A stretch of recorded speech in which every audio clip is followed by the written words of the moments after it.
Now I have the pleasure of introducing our mayor, Sandra James. I know she has a lot to say, so I'll try and keep her introduction short. Mayor Sandra James was first elected to the Cupertino City Council in November 1997 after serving on the Board of Trustees of the Cupertino Union School District for 8 years, including service as board president. She was re-elected to the Cupertino Council in November 2001. She was elected by the council to serve as mayor in November 2000 and December 2003. In her city council member capacity, Sandy serves on the following council committees: the Silicon Valley Manufacturing Group Housing Leadership Council, the Library Expansion Committee and Steering Committee co-chair, the City of Cupertino's Economic Development Team, the Santa Clara Emergency Preparedness Commission, the Santa Clara County Expressway Policy Advisory Board. Sandy has lived in the Cupertino community for more than 30 years. She has been an active community leader in many capacities, including chairing Measure A, which raised $71 million for improving school facilities, vice chair of Cupertino Parks and Recreation Commission, and board member of Operation Outreach, a program which encourages youth to lead a drug-free life. She's also been a member of the De Anza College Library Commission, the Little League Board, Cupertino Rotary, and the Chamber of Commerce. It is with great pleasure that I introduce you Mayor Sandra James.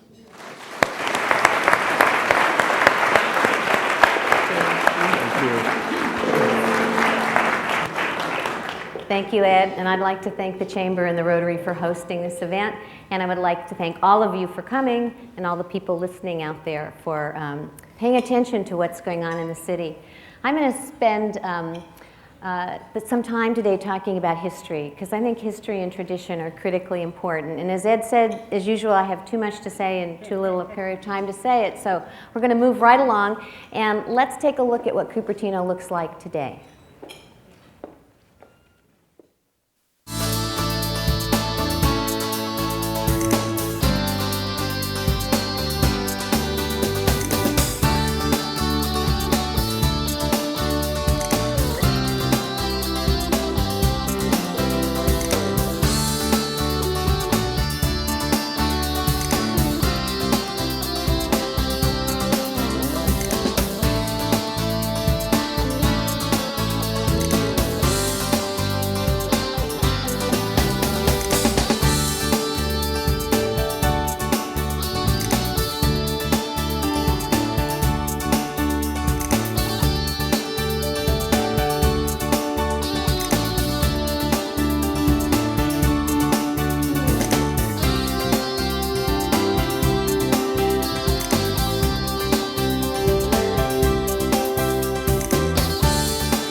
lot going on in Cupertino. There has been a lot going on over the last few years, and I'd like to take you back a little bit to 3 years ago when I was your mayor last time.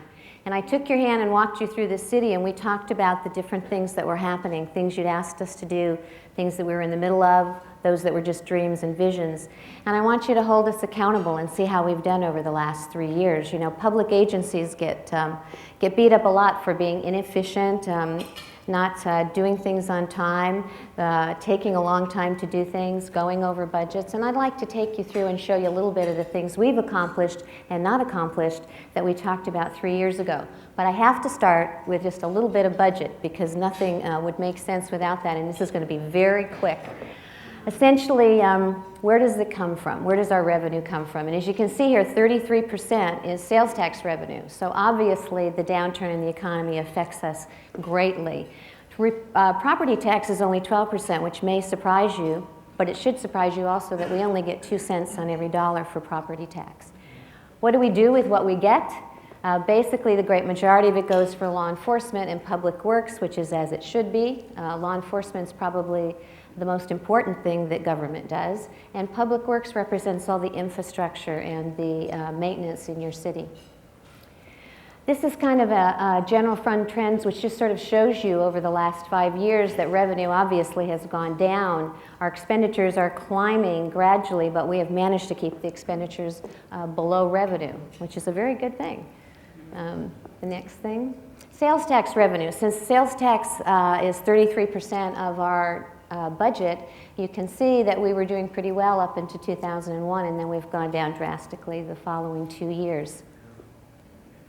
So here's our general fund reserve, which is always hard for people to understand. I think is important to be clear to you because we are a very conservative city, and we keep a very high reserve. We have 3 reserves. We have our capital projects reserve, which is the white, and that's money we set aside for things like a library building and a sports center building and property that comes on the market like the Stockholmar property that we may want to buy. Over the last 5 years, back again, over the last 5 years, we have had a lot of projects going, capital outlay projects going. So as you can see, that reserve is way down, and we won't be doing any more until we are able to build it up. Good news is we have not had to dip into our economic uncertainties until this year. Well, most of our sister cities have already had to do that and are doing layoffs and cutting services. We still have $1 million in there, which isn't a lot for us, but we've done very efficiently. And the last part, the disaster preparedness part of our reserves is one you don't want to ever touch, and we haven't so far. So how do we take care of the fact that our revenues are declining and our costs are still going up? Well, there's a number of things. We aren't hiring anyone. When we have openings, we leave them open. We've got everything at City Hall. In fact, we don't even provide water for City Council anymore, that bottled water. We have to take just plain old drinking water at our meetings. We don't do anything. And so we have really cut to the bare bones, and we're operating with a very talented, very creative staff. In addition to that, we refinanced our debt, and we managed to save $1.4 million a year on our debt. So we've done a lot of creative things.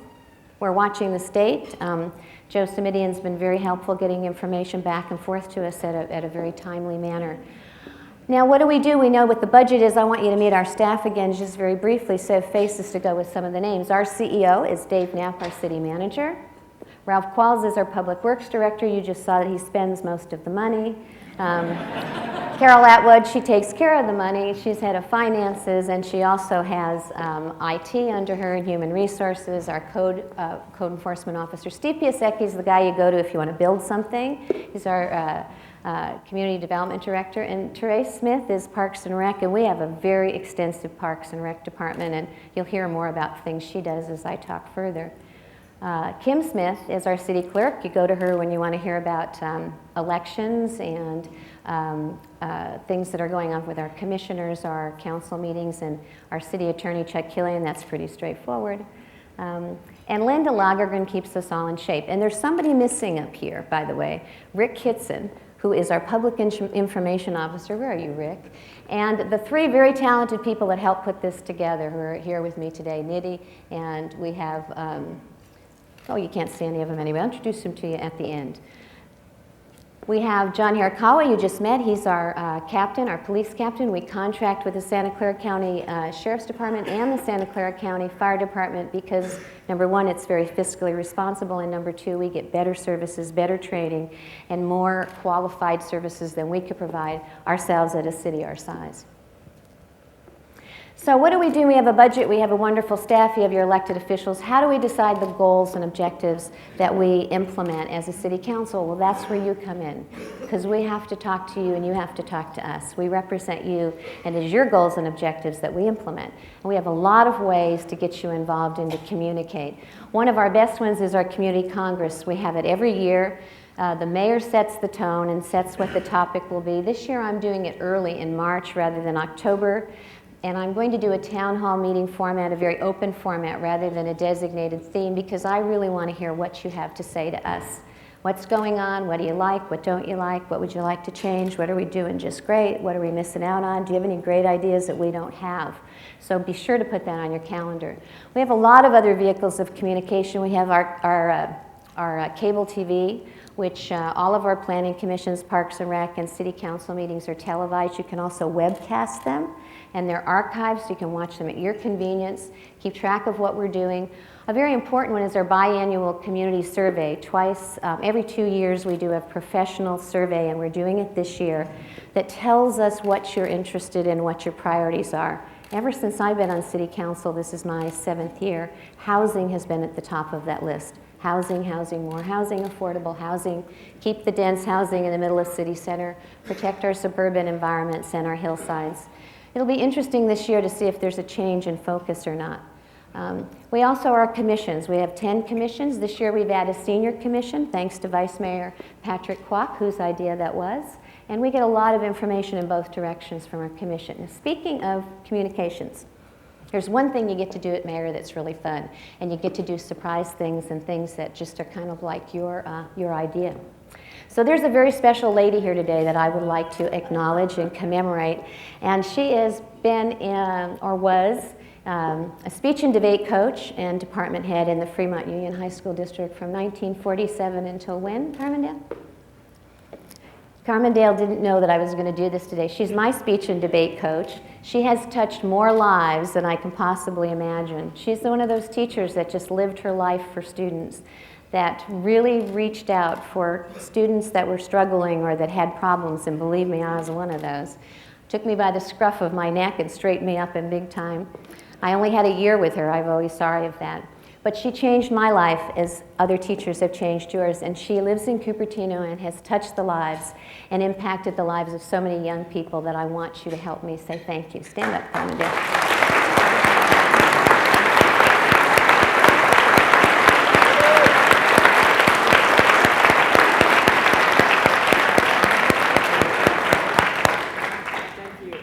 Fremont Union High School, I'm a proud graduate.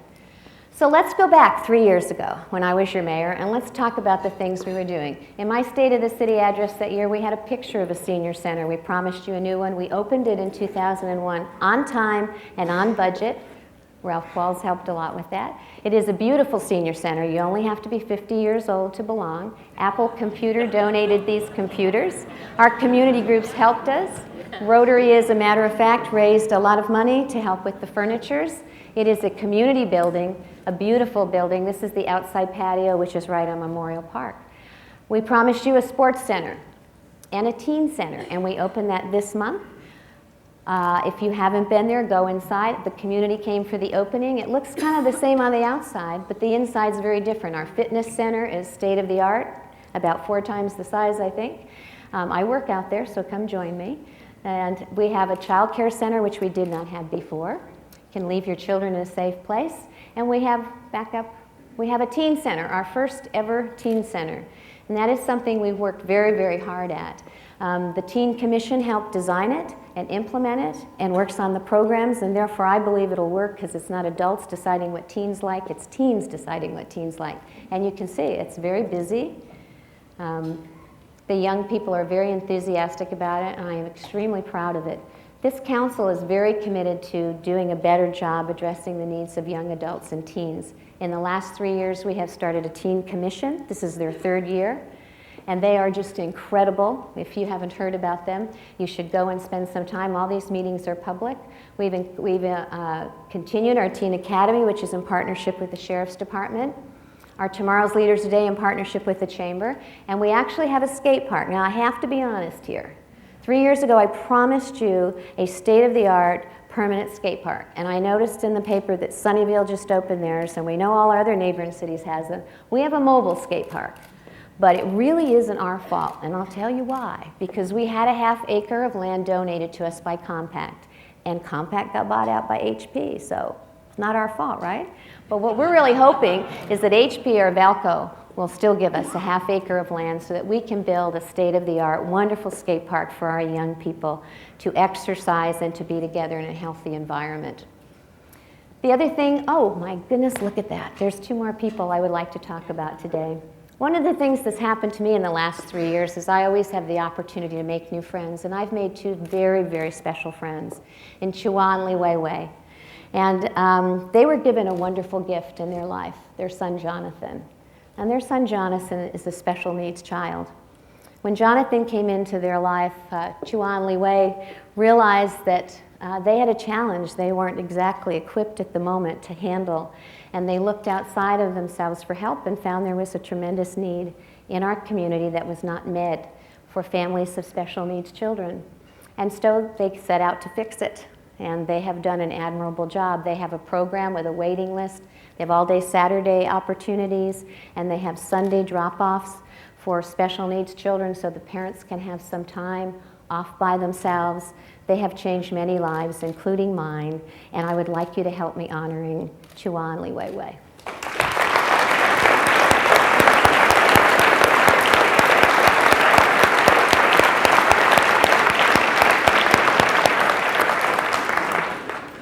The fun stuff you get to do. You wanted a better sheriff's station, a bigger one with more visibility. It's right outside this door. We are delighted with it, and our sheriff is right here at Quinlan Center. As you know, they do a very fine job for us in this community, and one of the things I'm going to do this year for them, which I'm very proud to do, I was asked in November to go up to Bodega Bay to a conference of fraud investigators to speak about identity theft. And I'm not exactly stupid because I realized I don't know anything about identity theft. So I brought a postal inspector, a couple people from our sheriff's department, someone from the FBI, and the anti-terrorism task force. And we did a 4-hour forum, which was very successful. And what I learned most of that forum is that most of us don't know how to protect ourselves from identity theft, and also that we don't know a lot about it.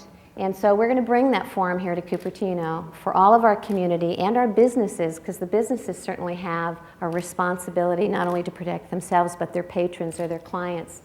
Here's the first thing they asked us, and I wish I brought one with them. You know the plastic keys that you use in a hotel room? We were staying in a hotel, and they held it up and they said, "What do you do with these keys when you check out?" Well, you know, we leave them in the room, you leave them on the counter, you give them to the desk when you leave. And he said, "Let me tell you what's on that. Your name, your address, your phone number, your credit card number, and the expiration date, and everything anybody needs to steal your identity." And I tell you, these were fraud investigators in the room, and they didn't know that either. Not only that, if you pull out your insurance card identification card, usually they use your Social Security card number, which you might as well give your bank account away, because people that deal in identity theft, that's all they need. So come on to this forum, and we're going to make an effort this year to be one of the first cities to really take this on seriously and do a major educational effort to help you protect yourselves and your loved ones and your business.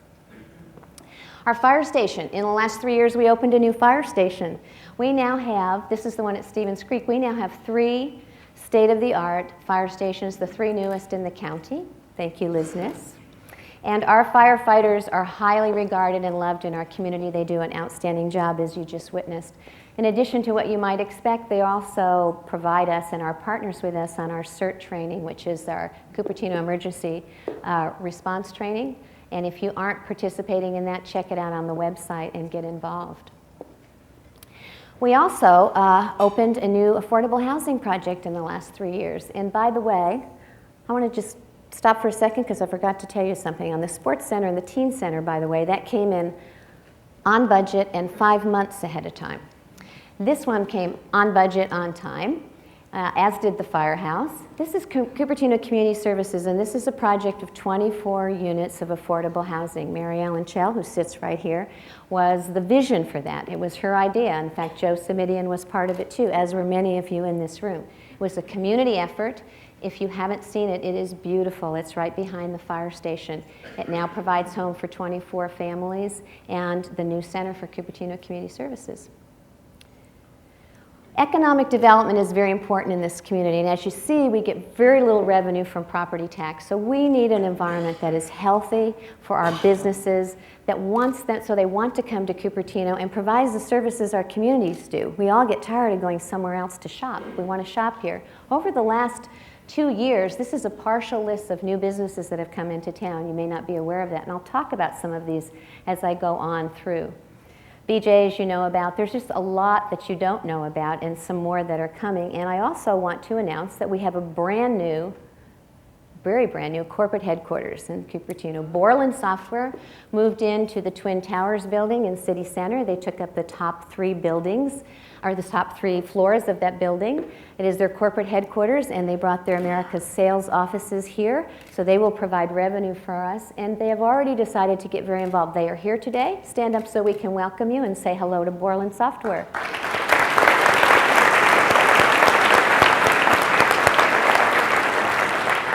They have also taken me at my word about becoming community partners, and they have offered to host a major fundraiser for our new library campaign, so you'll be hearing about that soon, and thank you very much. We've been working very hard to renovate or to encourage property owners to renovate the older strip malls in our town, and we have a lot. This is, back up a second, please. This is a beautiful example. This is right across the street from the post office. You probably watched it. And this property owner, back up again, please. This property owner spent a lot of time and money doing this. It looks beautiful. And the payoff is that their business has just been booming since they did that. So we're working very hard with property owners to try to do that. Okay? We now have Oakville Grocery coming into the old McWhorter site. And this is the old warehouse site. There's a new Starbucks. They have a new kind of store coming in there along with Panda Express and T-Mobile. These are just some ideas of things that are coming to show you that economic development's alive and well. And here we have Velco. And every time I talk to you, we talk about Velco. And I didn't keep my promise last 3 years ago. We had a lot of problems with Velco. We always thought something was going to happen, but it was out of state ownership, and it was very, very difficult for us because we would approve things and the developer would go back and teachers would just say no. So we're very fortunate this last year. There's a new group of local owners, Alan Wong and Emily Chen and their partners. And they do not have plans before us yet, but they very generously allowed me to share with you their vision. So just remember, this is a vision. But this would be reconfiguring the entrance to the shopping center so it's on Wolf Road rather than Stevens Creek, and you don't enter into a parking garage. This is Wolf Road. And they are looking for, and they have 3 companies interested, a major theater complex. So the major theater complex with an old style marquee would be on the side of Wolf. They're looking for like a 20-screen multiplex theater complex. If the theaters come in, then the retail stores will follow. They like to be in that environment because people come for environment and they stay to shop. As I say, they have 3 theaters interested. They feel very secure that they are going to sign with one of them. It's just a question of which one. They have 4 restaurants going in at this point. The Dynasty restaurant, which is downstairs in the lower level, is a restaurant which seats over 1,000 people. It will have an entrance downstairs and on the street also. Seats over 1,000 people. They have a banquet room of 500, which this community has been asking for forever, and the banquet room is booked solid through the end of the year, and they have an open jet. They also have about 3 other smaller dining rooms, VP dining rooms of 100 people. And Alan Wong is very interested in becoming active in the community. They also have a, I can't think of the name of it. There's a new restaurant coming in there that's grilled chicken, Samurai Sam and chicken something, can't remember, that's coming in there that has already signed. And they have a high-end steak restaurant to go on the pad where the Mexican restaurant was, except They haven't signed their lease yet, so I'm not allowed to tell you their name. But they are working very hard, and I am very hopeful, as I know the community is, that we will finally have something done at Valco that will bring our sales dollars and our sales experiences back into Cupertino. This is a Cypress Hotel. The Cypress Hotel was something the community asked for over the years, not specifically the Cypress, but they asked for a major hotel in downtown Cupertino where they could have their business people, where their parents could stay when they were coming, where they could have wedding receptions and all of the above.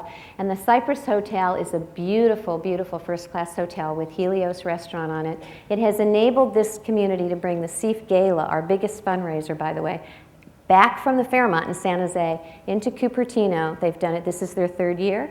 The Chamber of Commerce Citizen and Business of the Year, which had no place to meet in Cupertino, is back from neighboring cities into the Cypress Hotel. This is their third year.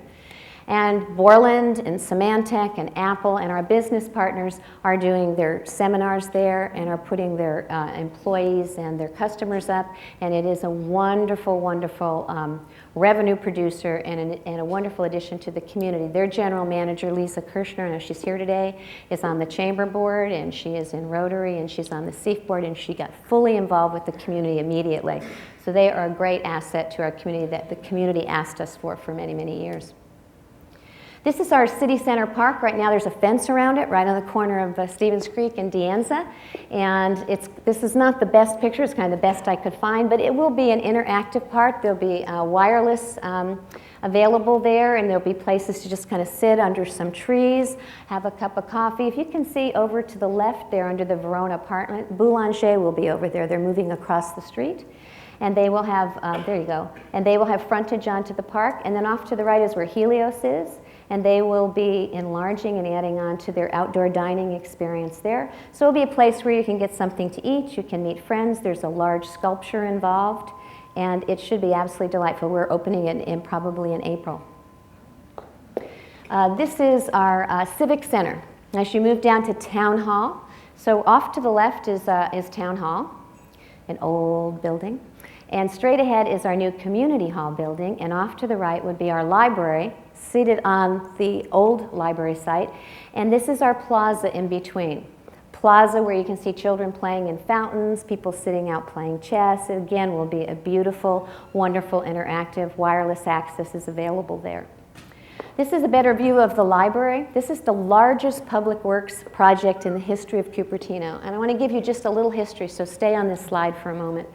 I was on the council when the library community wanted a new library, and I think Don Burnett, Wally Dean, and Sandy James said, we can't afford it. And so the library community talked to staff, and we went out for a vote of the population, and the population said yes. It was an advisory vote, build us that library for a maximum of $24 million, and so that's what we're doing. And we have brought together a wonderful project. We brought it back to the community for a library, just so you know where we are, that we could build and furnish. And the library community garnered support from the community and said, we really want a larger library than that. And we said, we can't afford that. This is what we can afford. And they agreed, and we compromised on that. Then you build the library, and we'll fundraise the $1.5 million to do the furniture, fixtures, and equipment. And that's where we are right now. We are on budget and on time with our library. It's due to be open in October. The library committee is doing a major fundraising event. We hope everybody in this room will want to be involved. And I want you to walk through this beautiful, incredible library, community hall, and plaza that I hope you want to be a part of. This is the interior of the library, and so it looks out on an open plaza there in the middle of the, the atrium. The atrium there, we designed this building to have the outside come in and the inside out. So that is an outdoor area within the library that you can take your books out and read, but you haven't gone outside the exterior of the library. It's quite beautiful. This is an absolutely gorgeous marine aquarium that Fred Chan and Annie Chan were just so generous to pay for. Cost $425,000. They're paying for the aquarium, and they're going to pay for the maintenance for the first 5 years and half the maintenance for the next 5 years, looking for a corporate partner for that last 5 years. It is an absolutely exquisite marine aquarium, which will be an interactive learning experience. It's in the section going from the lobby to the children's library. And off to the right, you see the artist rendering of an interactive technology. An Apple computer has been gracious enough to say they will design and donate that. So we have some people very much involved in it. It was going to be a state-of-the-art library that people are going to come from all around. As it is, our library is one of the busiest libraries in the nation. Okay. This is as you come out the front door of the library and you go down this trellis here, there's a coffee shop right there. You can see some people sitting. We just put the bids out on that, a small coffee shop so you can have something to eat, a cup of coffee. Again, this is wireless access out into the plaza, and you're looking out into the community center, community hall building. The community hall building has in front of it, again, parts of the plaza with the fountains. And this building is meant to be the seat of government as well as a new community resource. So let's look inside. And you will see that it has flexible space. Here it's set up as the city council chambers. There we are up in front. Whoops, go back, please. There we are up in front. And this is seated, and you'll be much more comfortable than you are in our Pleasant council chambers. Or you can change this room into a performance center, and you can lease it. Or you can change it into a hall, a banquet, a wedding reception, a bar mitzvah, just a chamber event or a Rotary event. On either side, and you can't see this here of this building, are 2 patio dining opportunities also, so you can do indoor, outdoor, which also expands it. This again is the plaza with the lights and the fountains and all the different varieties of plants and trees.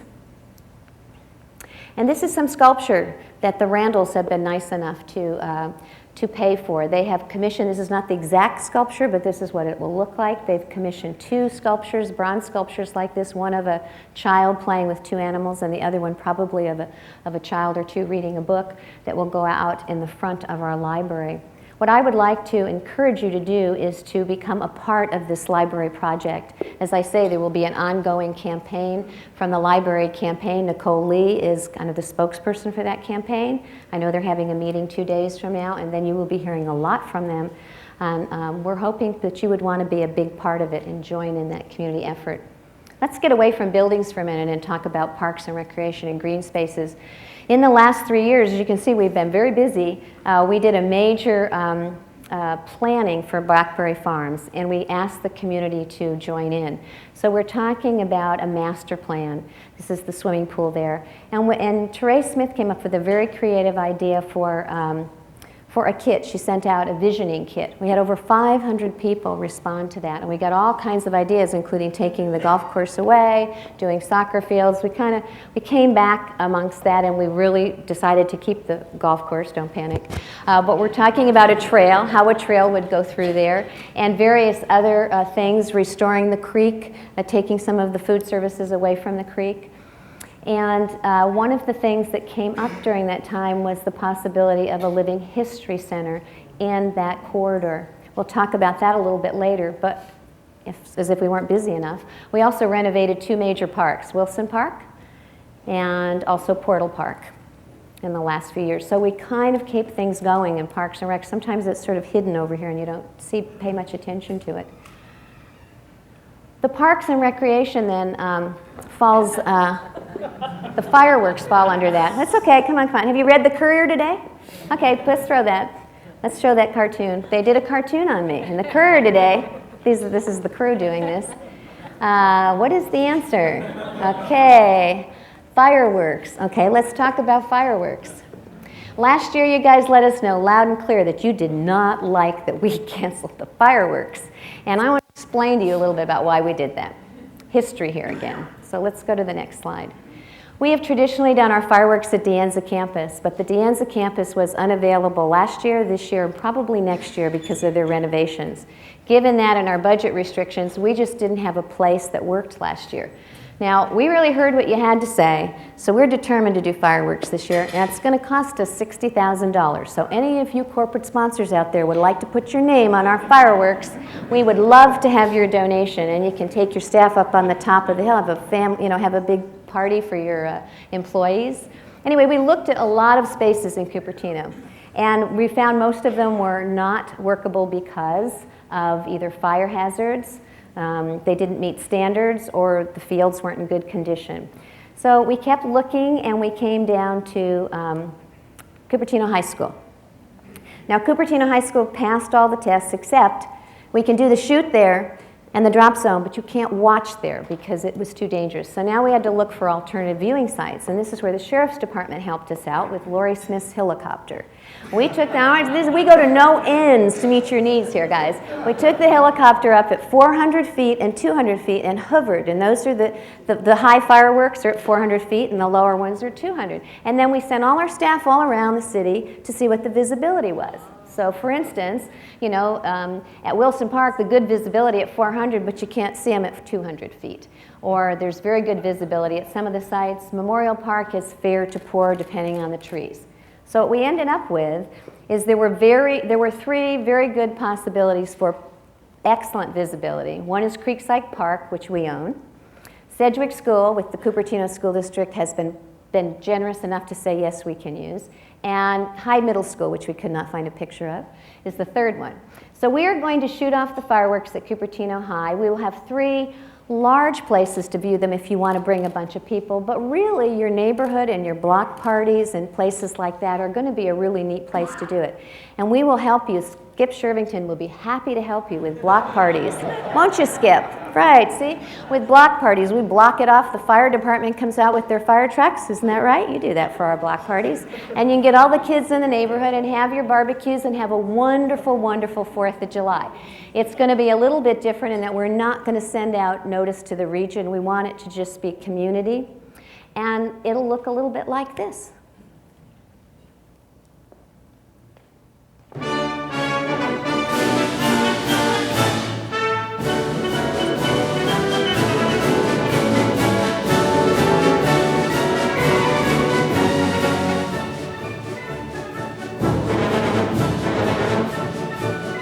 We'll still do the children's parade. If you haven't seen it, you must.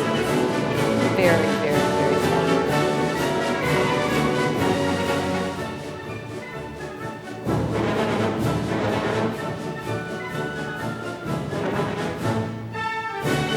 And this is in Memorial Park.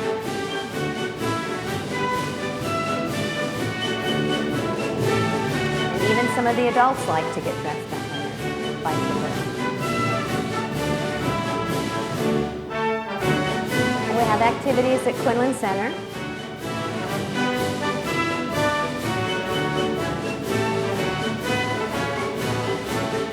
And the Optimists will do their pancake breakfast, which has become a tradition.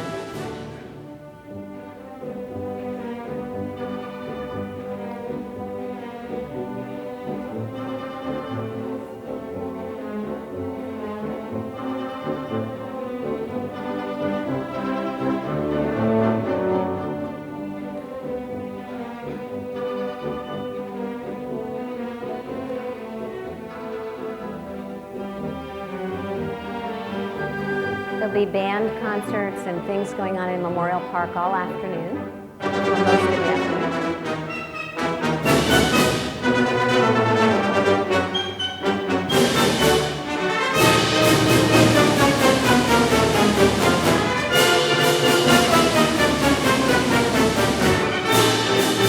And then the fireworks in the evening.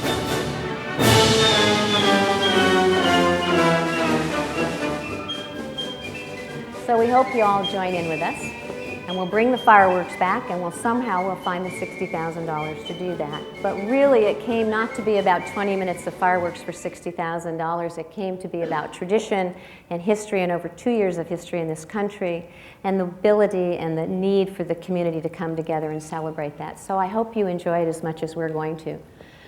I want to talk a little bit more about history, and I'm going to end this now, and gosh darn, you know, I'm actually on time. Anyway, the Cupertino Living History Center is an idea that came out of the Cupertino Historical Society and the visioning kits for Blackberry Farm. And a living history center would be, for instance, taking the Blackberry shop at McClellan Ranch Park and actually making it a working blacksmith shop.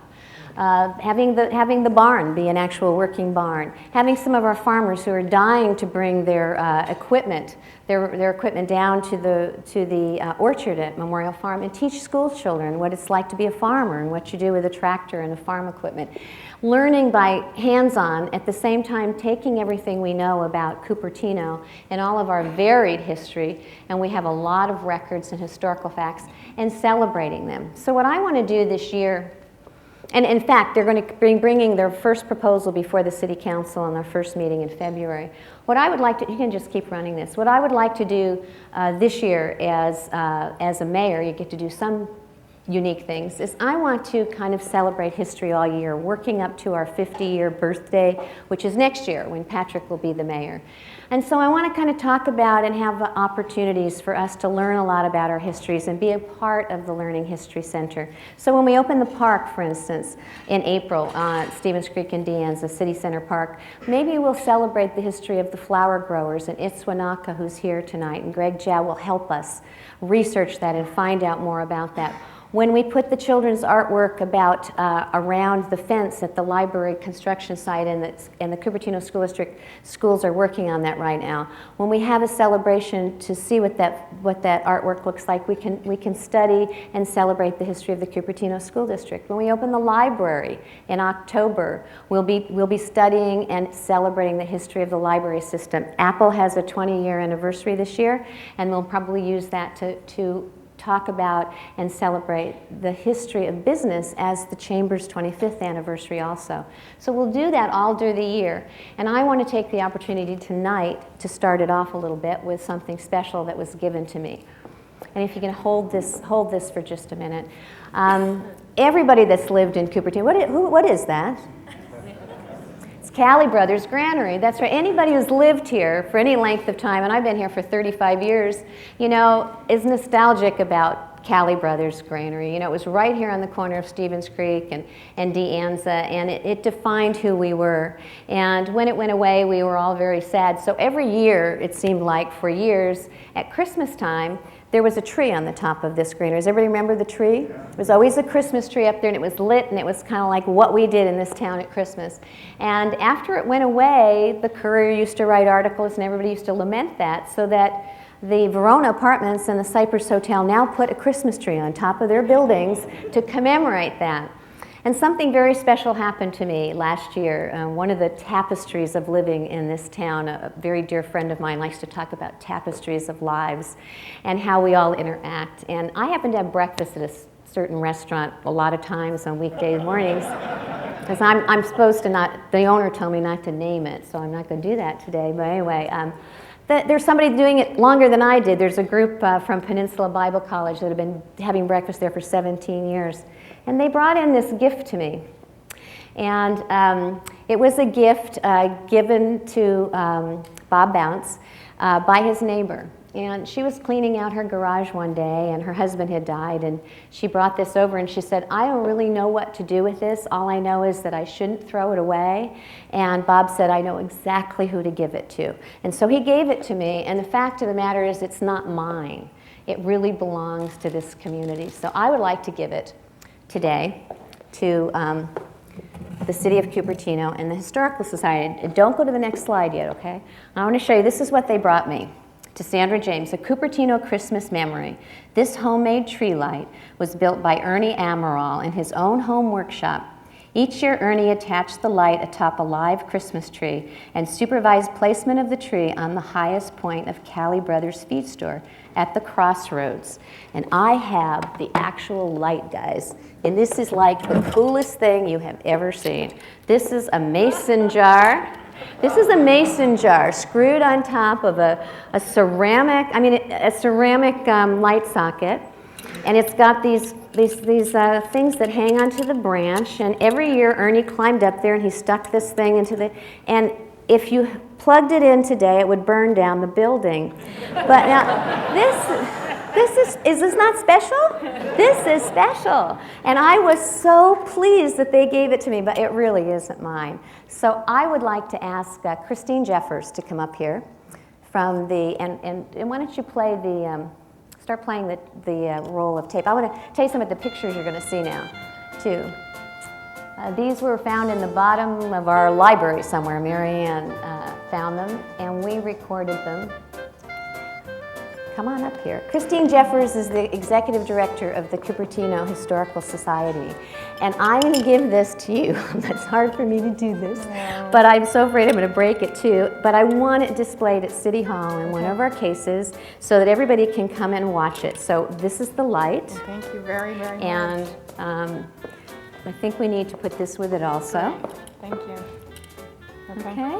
All right. And we'll take care of And I have one more thing. I have one more thing, but or two more things, but they're kind of heavy, so you're going to need some help. We'll get some help here. When I went and told Ron Callee about this, he couldn't be here today, or he would be. He said, "Oh, that's wonderful, Sandy, and I have something specially for you. And this is supposed to be mine, but I also feel like it should be. This is a brick from the actual granary, from the original building." Is that not cool? I mean, that's pretty special. And this is a patch, one of the original patches off the hats that they wore. So I think that should belong to everyone in Cupertino, so I would like you to have that. Michael or someone want to, this is very heavy. There we go. Thank you. Okay? Thank you very much. Thank You're you. welcome. You're welcome.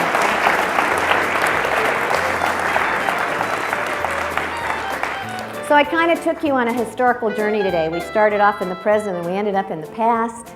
All of it is part of who we are and what we do.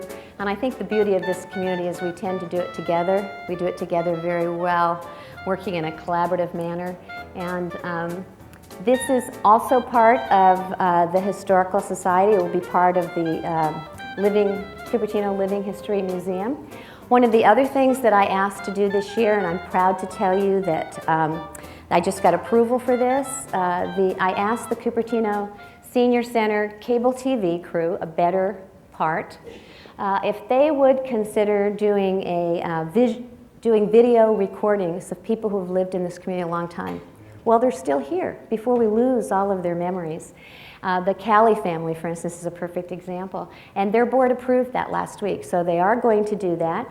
That is what will be, so if you know anybody, and there are lots of people, I was walking out of City Hall just to tell you this tapestry of how we all know each other with my light, with my Christmas tree light, and my picture of the granary last week, and one of our employees came up to me and said, "What are you doing with that picture?" And I told him the story, and he said, "I know the man who built the granary. He lives on Blaney Avenue, he's 90 years old, and he can tell you everything about everything happened when they built it." So those are the kinds of histories that we want to record. So I hope you'll join us. We have a lot going on in this city. We have a lot of challenges before us.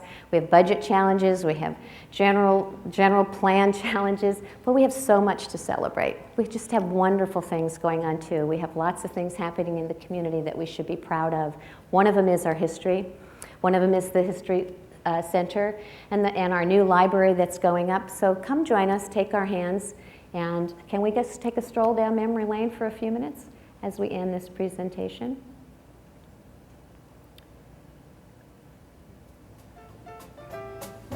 These are great photographs.